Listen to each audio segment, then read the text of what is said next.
Hello everyone, and welcome back to the Global Journey. If you're new here, don't forget to hit that subscribe button and turn on the notification bell so you never miss our exciting videos. Today, we're going to talk about Barthélemy Thimonnier biography, so let's get started. His invention of the first sewing machine, his later years, and finally his death.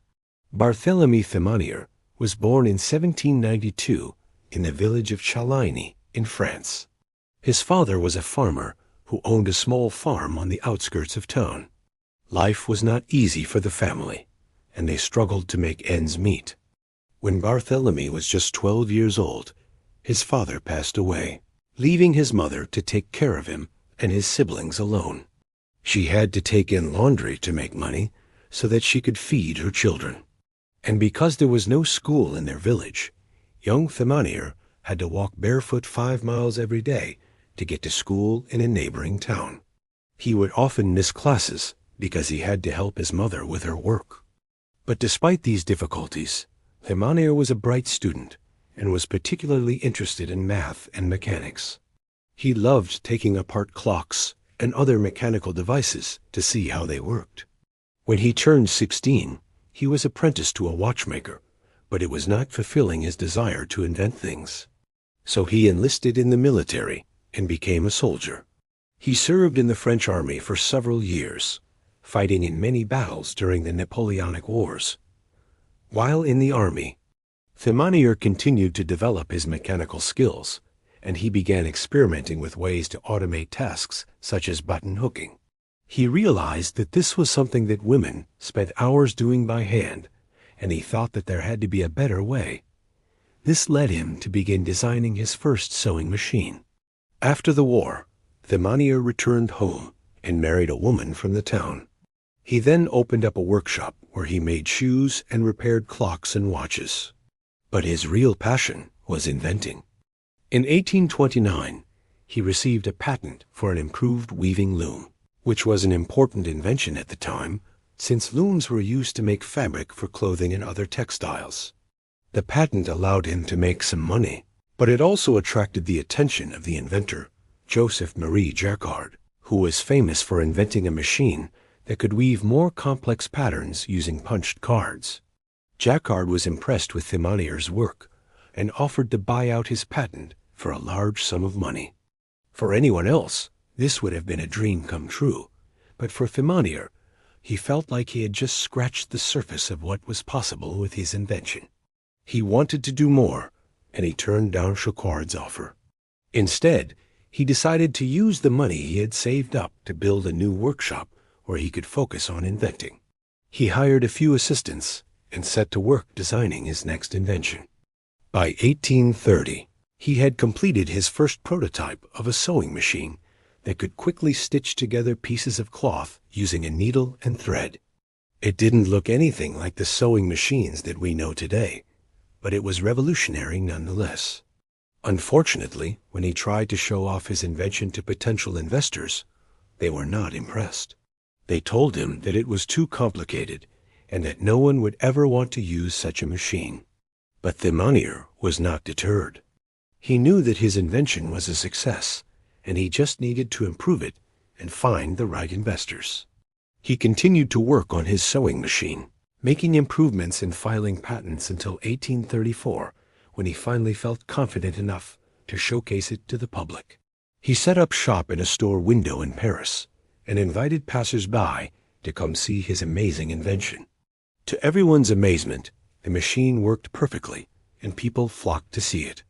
Thimonnier was finally getting the recognition he deserved, and investors were eager to get their hands on his invention. One investor in particular, a wealthy dry goods merchant named John Calley, saw the potential of Thimonnier's invention and invested heavily in it.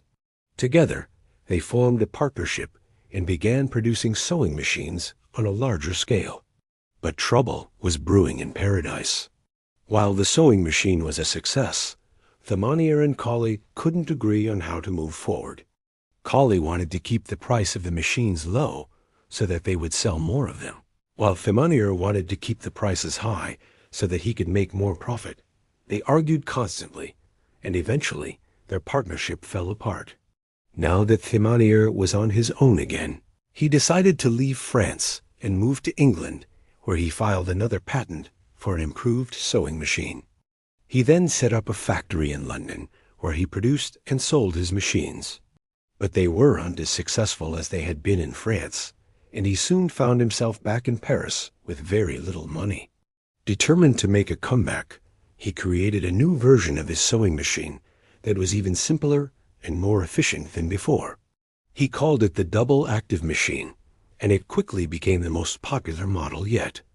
It was being used in factories all over Europe to produce clothing and other textiles. But while the machine was a success, Thimonnier was not. He never really recovered from the financial losses he had suffered in England, and he was constantly struggling to stay afloat.